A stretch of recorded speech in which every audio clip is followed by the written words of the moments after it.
Welcome to Digital Gold Analytics, where we go over crypto, finance, and sometimes tech news. We will go over the Wells notice received by Coinbase and one crypto that I think has really big potential. I think it will interest others as well. First, the market update. The crypto market cap saw net inflows of $9.8 billion over the last 24 hours and currently stands at $1.17 trillion, up 8% from yesterday. The market cap of Bitcoin and Ethereum decreased by 1.2% and 1.7% to $542 billion and $218 billion respectively. The top 10 cryptocurrencies recorded mixed results over the last 24 hours. Leading losses were Dogecoin and Cardano. Both were down 3.5% and 3.2% respectively. But Ethereum and Bitcoin both posted gains, 5% and 2% respectively. Coinbase CEO Brian Armstrong announced on Twitter Wednesday, March 22nd, that the exchange had received a Wells notice from the U.S. Securities and Exchange Commission tied to Coinbase listing of potential unregistered securities across its suite of digital assets, products, and services. According to Cornell Law School, a Wells notice is a letter sent by a securities regulator to a prospective respondent notifying him of the substance of charges that a regulator intends to bring on the respondent and affording the respondent with the opportunity to submit a written statement to the ultimate decision maker. The approval process is handled without any input from the prospective defendant. The question would be, why is the SEC doing this? Are they trying to kill crypto?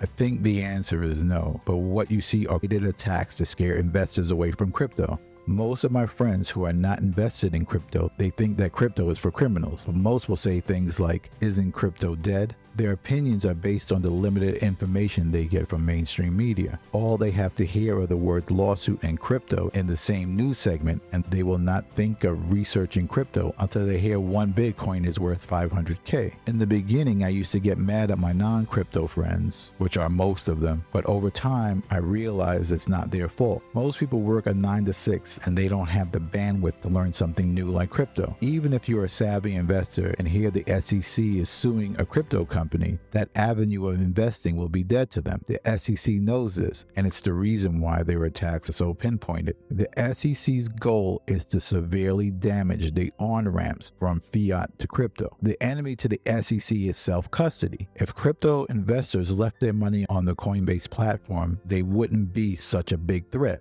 What I can't figure out is why Coinbase stopped Algorand rewards and not Tezos or Ethereum, etc. It doesn't really make much sense. Anyway, so now I'm going to defend the SEC, which is at this point I will probably lose viewers, friends, and family. But we have to look at the other side to correctly evaluate the situation. The old banking system, although corrupt, if allowed to fail, would destabilize the most pleasant neighborhoods. The transition from an old system to a new system has to be gradual. Crypto will eventually replace the old banking system, but the migration has to be planned. So I found this on the internet. It's from a company that helps other companies with system migrations. What is infrastructure migration? Information technology infrastructure is the process of moving all assets necessary for IT from one system to another. Why perform a migration?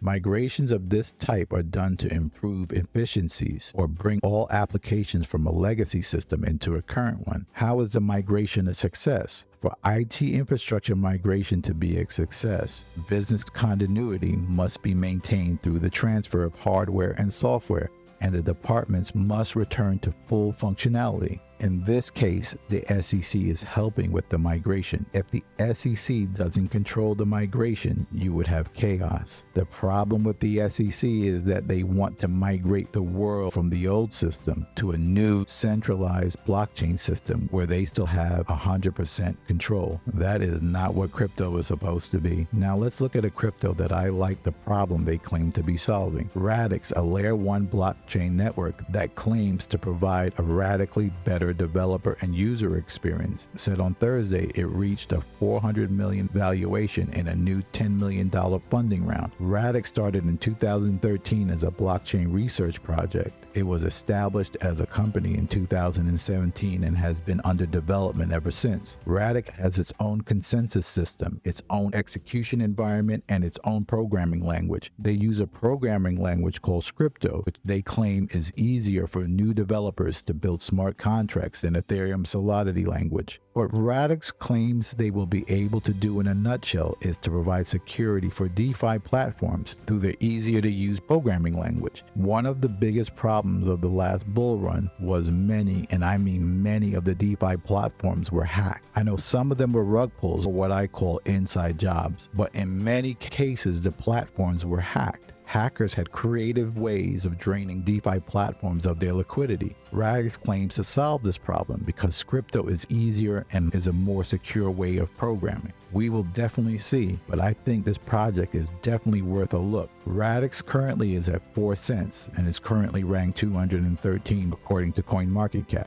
The market cap is 33 million, the circulating supply is 734 million, and the max supply is 24 billion. The all-time high was 42 cents reached on January 1st, 2022. That's a 6x from here, but the potential is much greater than that. Thank you for watching.